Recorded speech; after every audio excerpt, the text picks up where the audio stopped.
শহরের চাকুরিজীবী সুমন বন্ধু-বান্ধবদের সঙ্গে একটি বিয়েতে যোগ দিয়ে ফিরছিল। সময়টা রাত 10টা। সে চণ্ডীপুর স্টেশনে এসে দেখে শেষ ট্রেনটা ঠিক 10টা 15তে ছাড়বে। সে একা, স্টেশন প্রায় ফাঁকা। স্টেশনের এক কোণায় শুধু একটা বুড়ো চাওয়ালা বসে। সুমন চা নেয়, বসে পড়ে বেঞ্চে। চাওয়ালা হঠাৎ বলে, বাবু, চেষ্টা করবেন এর আগেই স্টেশন ছাড়ার। এই শেষ ট্রেনটা সব সময় সবাই ফিরে আসে না। কিন্তু সুমন চাওয়ালার কথা হেসে উড়িয়ে দেয়।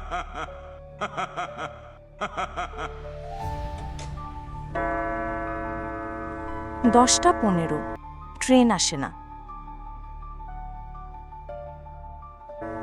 ঘড়িতে 10টা 30, এখনও ট্রেন আসে না। ঘড়িতে 10টা 45, সুমন চিন্তিত হয়ে ওঠে। স্টেশন একেবারে নির্জন, চাওয়ালাও নেই। হঠাৎ অ্যানাউন্সমেন্ট সিস্টেমে শব্দ হয়, Apologies for the delay. The train to Sealdah will arrive shortly.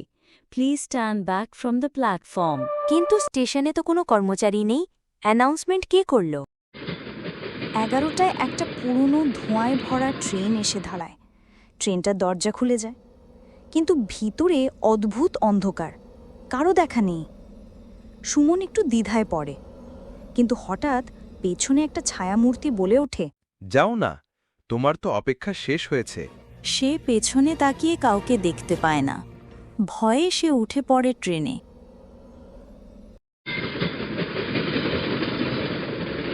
Train ছেড়ে দেয়, কিন্তু অদ্ভুত বিষয়, বাইরের দৃশ্য একেবারেই বদলায় না।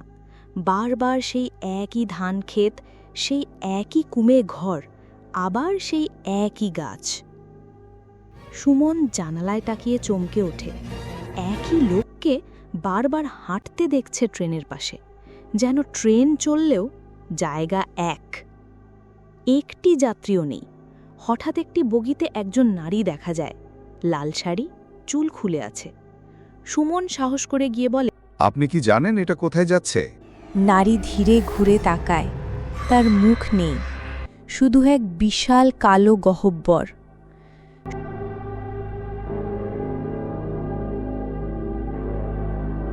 সুমন আতঙ্কে পালাতে গিয়ে দেখে পুরো ট্রেন জুড়ে কেবল মৃতদেহ, যারা সবাই হয়তো আগে এই ট্রেনে উঠেছিল।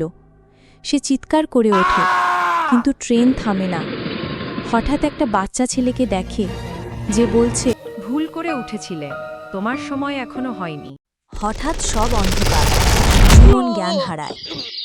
চোখ খুলতেই সে নিজেকে চণ্ডীপুর স্টেশনের বেঞ্চে পড়ে থাকতে দেখে। সময় ভোর 5টা। একজন পুলিশ বলে, ভাগ্য ভালো, এত রাতে একা স্টেশনে ঘুমিয়ে পড়েছিলে। অনেকেই আর ওঠে নাই বেঞ্চ থেকে। সুমন স্তব্ধ। সামনে তাকিয়ে দেখে চাওয়ালার দোকান বন্ধ, কিন্তু পাশে একটা বোর্ড, এই স্টেশনের শেষ ট্রেন বন্ধ হয়েছে 20 বছর আগে। সুমন ট্রেনের আওয়াজ শুনে চমকে তাকায়। দূরে একটা ট্রেন যাচ্ছে, আর সেই লাল শাড়ির নারী জানলায় দাঁড়িয়ে তাকিয়ে আছে তার দিকে।